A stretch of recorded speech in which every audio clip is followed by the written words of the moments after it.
Les hommes et les femmes ne sont pas égaux face aux maladies. Différences génétiques, hormonales, anatomiques. Certaines maladies touchent davantage les femmes que les hommes. Quelles sont-elles? Comment expliquer ces inégalités? Principalement les femmes. Les maladies cardiovasculaires. Contrairement à ce que l'on pense, les maladies cardiovasculaires, infarctus du myocarde, accidents vasculaires cérébraux, tuent plus de femmes que d'hommes en France. Sur les 147 000 personnes qui décèdent chaque année en France d'une maladie cardiovasculaire, 54% sont des femmes. Les risques sont en effet trop souvent sous-estimés chez les femmes, qui sont moins bien dépistées et plus tardivement prises en charge. Selon une étude de l'American Heart Association, près de la moitié des femmes de moins de 60 ans victimes d'un infarctus du myocarde n'auraient pas ressenti cette fameuse douleur thoracique annonciatrice d'un infarctus. Les femmes rapportent d'autres signes avant-coureurs tels qu'une sensation de fatigue, un essoufflement à l'effort, des nausées. Des symptômes propres aux femmes mais qui demeurent méconnus. Les maladies liées à l'alcool. Différence de poids, de masse musculaire, de structure corporelle, de métabolisme. À consommation égale, les femmes sont bel et bien plus vulnérables que les hommes face à l'alcool.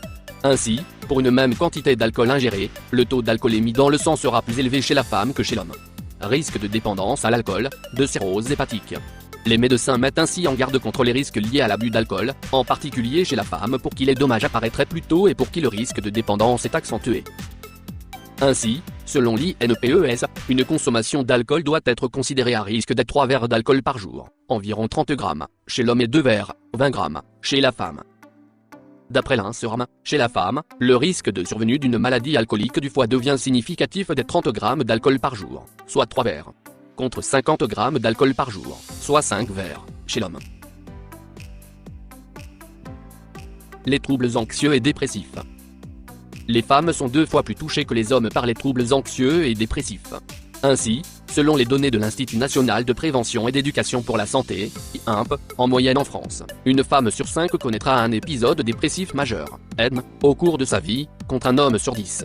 Autre chiffre parlant, 10% des femmes cadres ont subi un épisode dépressif majeur au cours de leur vie, contre 1,5% des hommes cadres. Les troubles du comportement alimentaire. Les femmes sont davantage touchées par les troubles du comportement alimentaire, TCA, anorexie et boulimie. L'anorexie mentale, restriction alimentaire, refus de s'alimenter, touche environ 9 femmes pour un homme. Cette maladie survient principalement chez les adolescentes ou les jeunes filles lors de la puberté, entre 13 et 17 ans. Près de 20% des personnes souffrant d'anorexie seraient également sujettes à des conduites boulimiques. L'asthme. Avant l'adolescence, l'asthme touche davantage les jeunes garçons que les jeunes filles, 10% des garçons de 5 à 10 ans contre 6% des filles du même âge. Seulement, cette tendance s'inverse lors de la puberté. Ainsi, après 35 ans, l'asthme non allergique est 2 fois plus fréquent chez la femme que chez l'homme. Pourquoi cette différence? Tous les mécanismes n'ont pas encore été élucidés. Toutefois, les spécialistes s'accordent sur le rôle clé des hormones dans le développement de cette maladie chronique. Les variations hormonales favorisent et augmentent le risque d'inflammation des bronches. Puberté, période prémenstruelle, grossesse ou ménopause sont ainsi des facteurs de déclenchement ou d'aggravation de l'asthme chez la femme. Les migraines. Près de 12% des adultes souffriraient de migraines, ou céphalées migraineuses, soit 11 millions de personnes en France. Les femmes sont 2 à 3 fois plus touchées que les hommes, entre 15 et 18% des femmes souffrent de migraines, contre 6% des hommes. Les facteurs de déclenchement de ces migraines sont nombreux, variations émotionnelles, modification du rythme de vie, régime alimentaire, facteurs sensoriels, bruit, odeur, mais également hormonaux. Ainsi, chez la femme, le cycle hormonal influe sur la survenue de migraines. Les migraines dites menstruelles ou cataméniales peuvent survenir en fin de cycle, lors de la chute de certaines sécrétions hormonales. L'ostéoporose. L'ostéoporose, cette maladie du squelette qui fragilise les os et accroît le risque de fracture, touche principalement les femmes après la ménopause. En France, entre 2,5 et 3,5 millions de femmes souffrent d'ostéoporose post-ménopausique. L'ostéoporose liée à l'âge serait ainsi 2 à 3 fois plus fréquente chez la femme que chez l'homme. L'ostéoporose touche 39% des femmes âgées d'environ 65 ans et 70% des femmes âgées de 88 ans. En cause principalement, la ménopause et les modifications hormonales, notamment la baisse du taux d'oestrogène qui participe au remodelage osseux. La fibromyalgie. D'après la Haute Autorité de Santé, entre 1,4% et 2,2% des Français seraient atteints de fibromyalgie, dont 80 à 90% de femmes, diagnostiquées majoritairement entre 30 et 50 ans. Parmi les symptômes les plus courants, des douleurs diffuses, une fatigue chronique, des troubles du sommeil, de l'attention. Cette maladie rhumatismale a été reconnue par l'homme depuis 1992.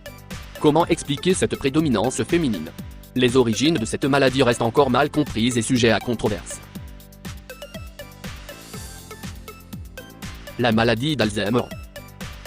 En France, environ 900 000 personnes souffriraient de la maladie d'Alzheimer. Une maladie à laquelle les femmes sont davantage exposées. Ainsi, selon l'INSERM 24, sur 25 personnes touchées par la maladie d'Alzheimer, on dénombre 15 femmes pour 10 hommes. Comment expliquer cette différence ? Le vieillissement serait le principal facteur de risque de la maladie d'Alzheimer. Moins de 2% des cas de maladie d'Alzheimer surviennent avant 65 ans.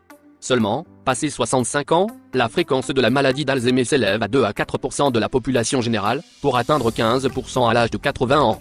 Selon l'INS, dans les conditions de mortalité de l'année 2015, l'espérance de vie des femmes s'élèverait à 85 ans, contre 78,9 ans pour les hommes.